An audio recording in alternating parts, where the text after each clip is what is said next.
Hi,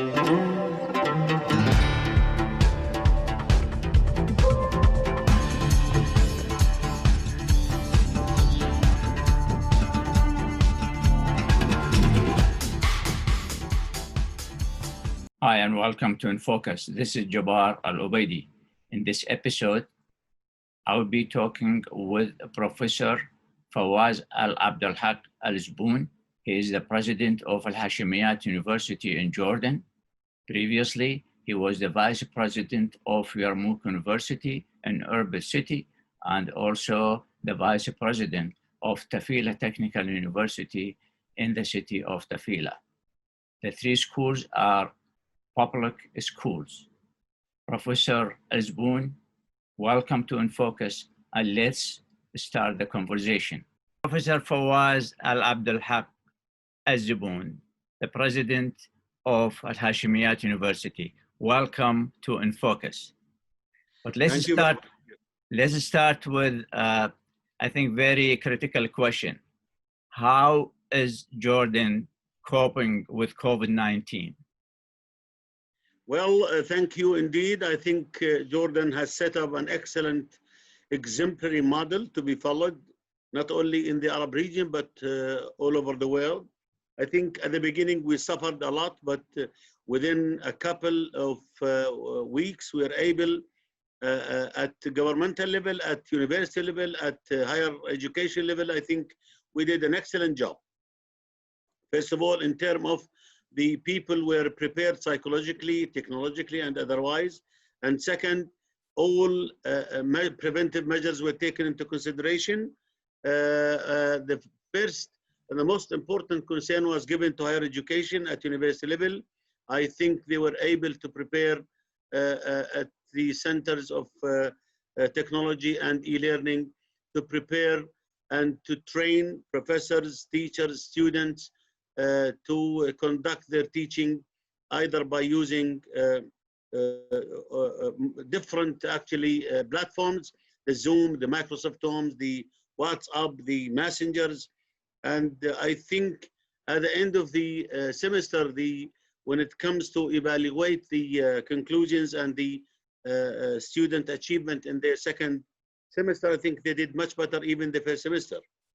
And this actually impressive positive feedback from students and from the government enable us in 32 universities, 10 governmental and 22 private.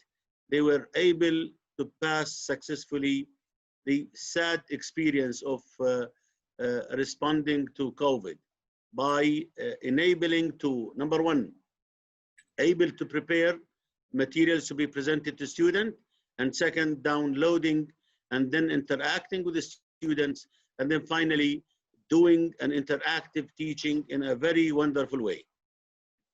So are you planning for the same in the fall, or are you going to in-person hybrid, hybrid, or fully remoted educational experience? Thank you. Our success was measured in the fall, in the summer semester. We started in the 2nd of July, and in 2 weeks we'll be finishing. No complaint so far. The internet service was available. The different platforms were prepared.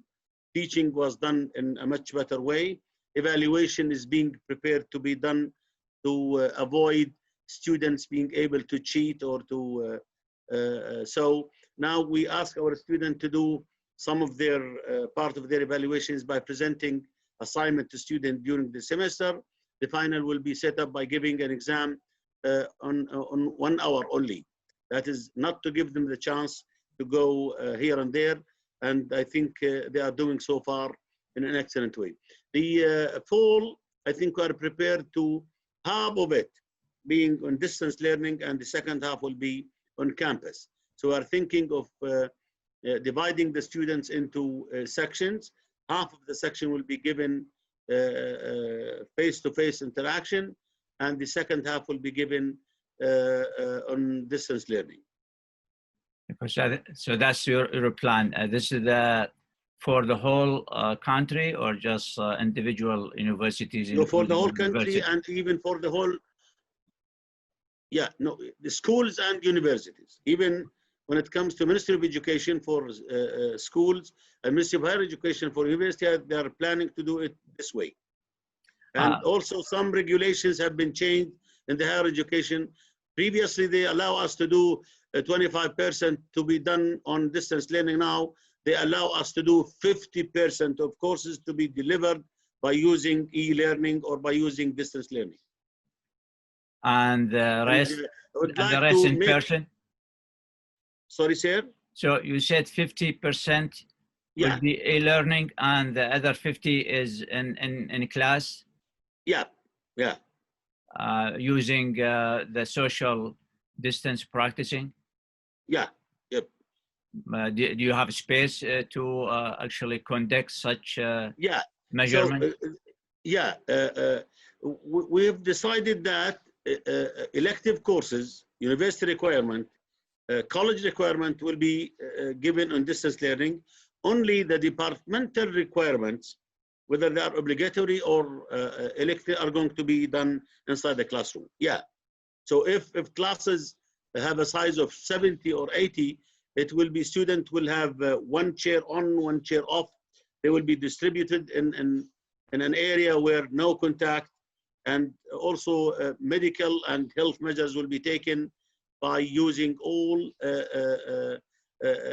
means and masks that will enable the student to do their education, whether in learning or in teaching. It sounds really good.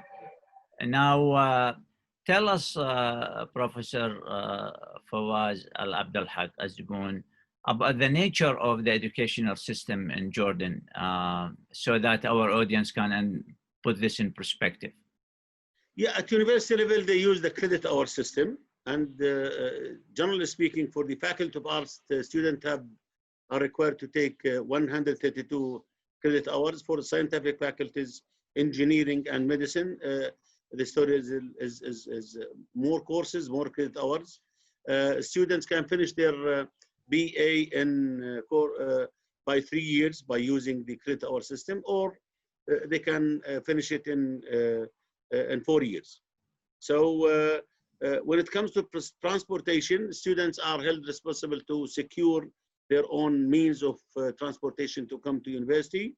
At the beginning, in the entrances to the university, we have medical group people scattered everywhere to give a student masks, and university are held responsible to secure these masks free of charge to be given to students. And also some, for example, voluntary people also give internet services to students, those who cannot afford, who are living in far areas or in deserts or in camps. Okay, they were given access to closed areas like schools or even military platforms that can be used for educational purposes. So the whole country is cooperating for the sake of succeeding the experience and learning more and more. And I think the response was excellent and really outstanding. Thank you. Now, for the educational system, so I'm assuming is you have a central system, right? So you have the Minister of Higher Education, and exactly, then could you shed some lights on that, please? Yeah, we have Ministry of Higher Education, and we have the Higher Education Council. Those are held responsible for writing the plan to be followed and adopted by public university. They do not interfere with the regulations, the practice inside the university. Those people are setting the plan, the philosophy, the accreditation, what to be opened, what to be closed, what to be canceled in terms of, for example, departments, to determine the number of students accepted in university. And those are also held responsible for appointing the president of university. A president is appointed by this Higher Education Council. They consist of 11 professors appointed by a royal decree.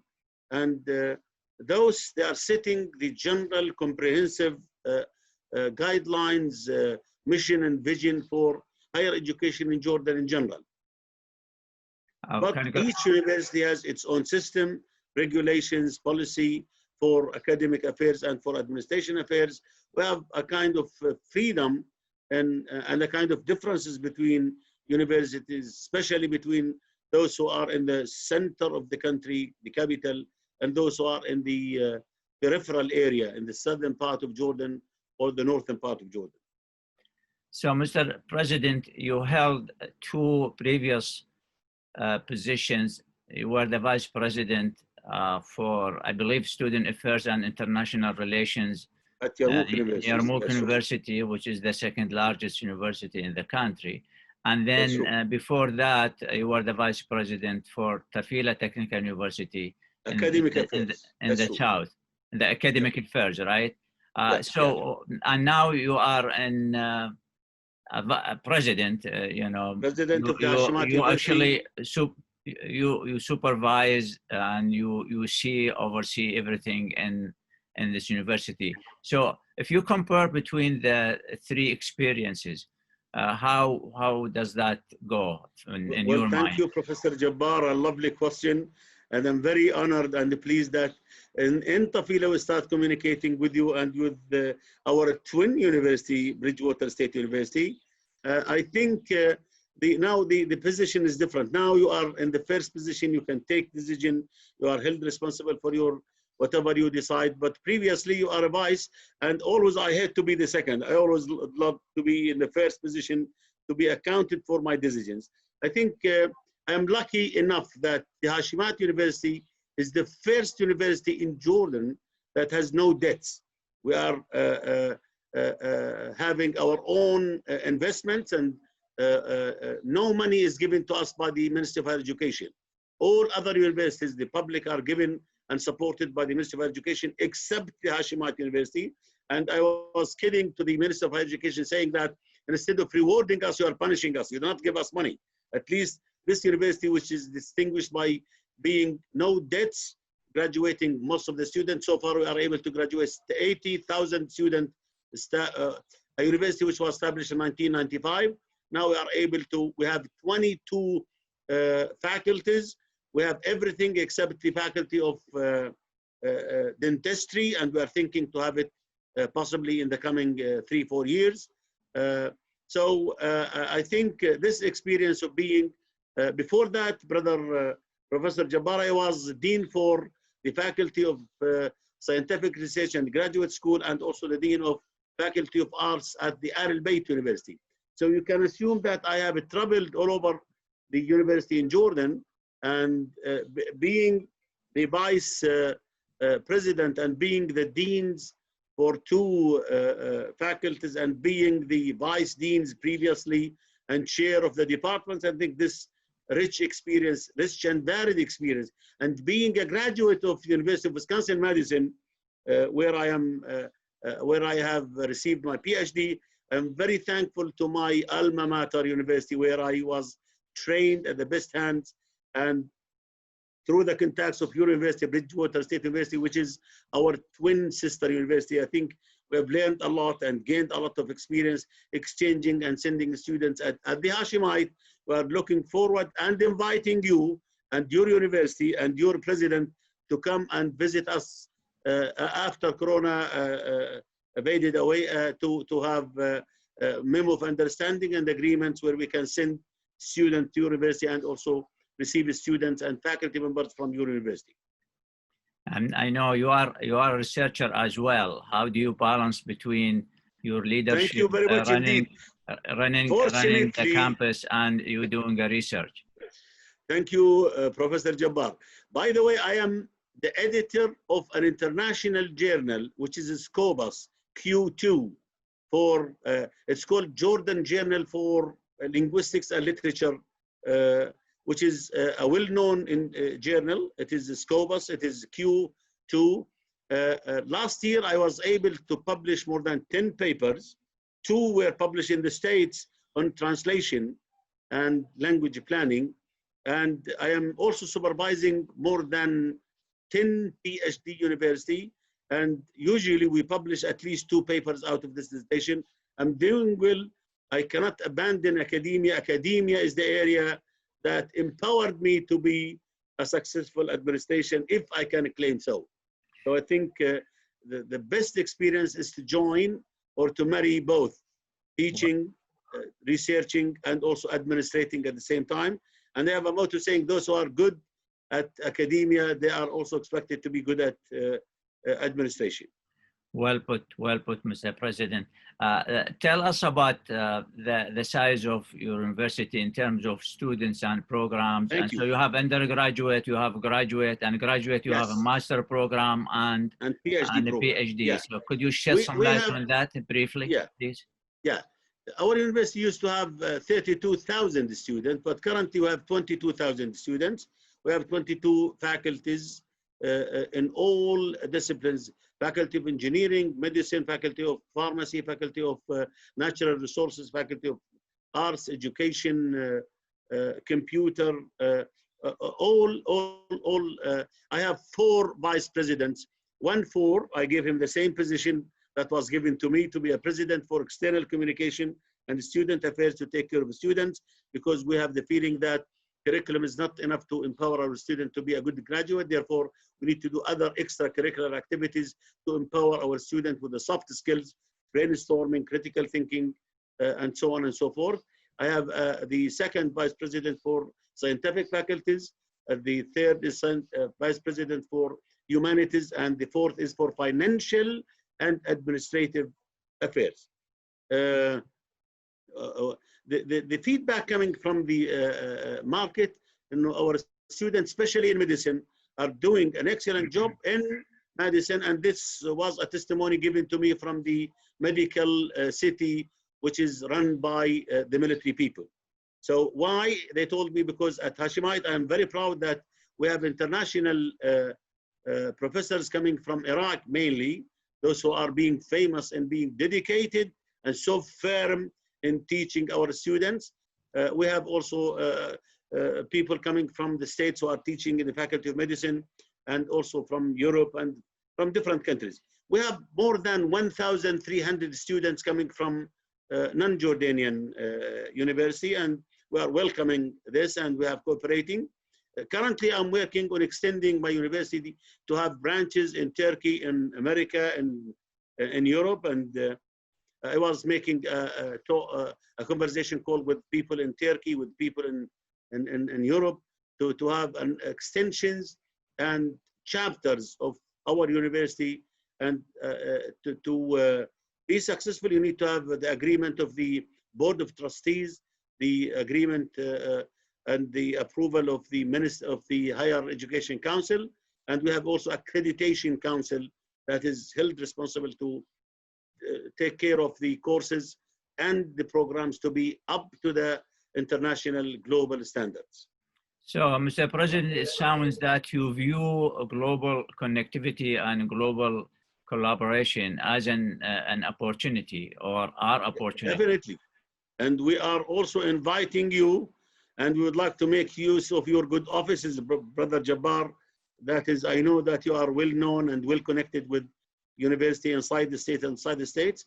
And I do believe in, I still remember the talk given to you at Yarmouk University on international connectivity. I am welcoming that idea. And this is why I have this Vice President for external communication. And by external, I mean at Jordan, Arab, national, international level, where we can have exchanges with university, with the staff member, with the students, recruiting the students and staff from outside Jordan. What's the percentage between female to male students at your university? Yeah, and at the Hashemite University, 60% of the students are female, and 40 are male. And just to mind you that Zarqa, where the university is located, is a very diverse governorate. It is representing Jordan. You can have in Zarqa people from different nationalities, from different ethnic background: Jordanian, Palestinian, Circassian, Chechenian, Armenian, Iraqi, Syrian, those people who are coming to reside in Jordan. And most of the students were sent to Hashemite. And really, I'm very happy that I am assuming a university which enjoys good reputation in teaching and research, and even in dealing with very innovative projects in serving the community. What's the general reaction to the conversation that's going on in the United States and certainly on campuses in terms of racial injustice in the United States? And the conversation is really focusing on how they're going to come up with a solution to remedy this situation. Well, you see, for us, the state is a model to be, and most of the students, professors are graduate from American University. So if they look at the token education-wise, that USA is an exemplary model to be followed. We were a graduate of that university. We were treated equally and with equity. And I think we also have good connections with the embassy of the American embassy and with the USA people and the cultural center. And I think we're doing a good job, and we are looking forward to having more students and more staff from USA. Now, you spoke about the financial availability, that your school is kind of independent, but as you know, the financial crisis really is big, not just in the States, it's through Europe and through the globe.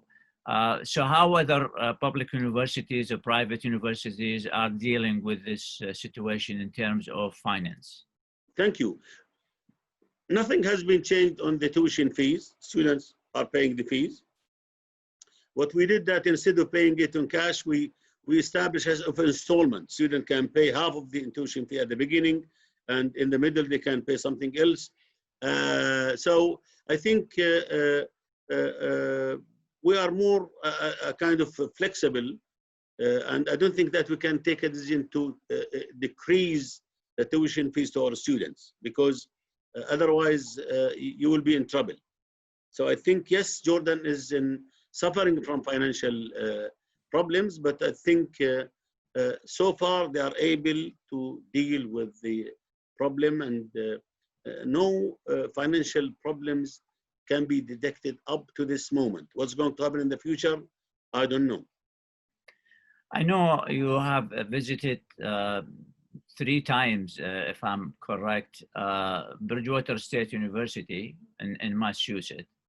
Yeah. And so I don't know what's your vision to kind of strengthen the relations between the 2 institutions and probably expand it to include Hashemite University as well.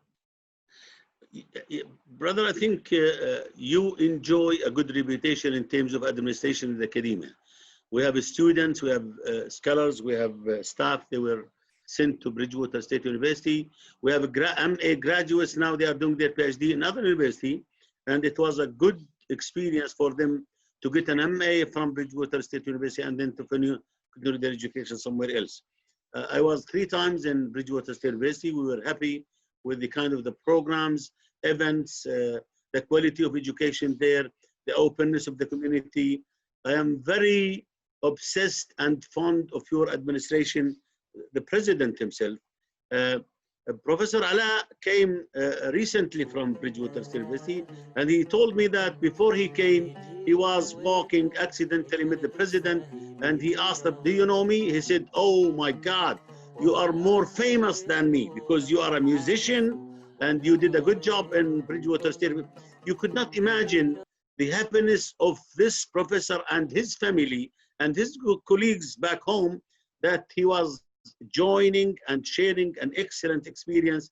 And I would like to thank you, Jabbar. You are doing a good job on our behalf and our students and our staff, and you are facilitating the challenge of going back and forth and communicating and sending and accepting the students.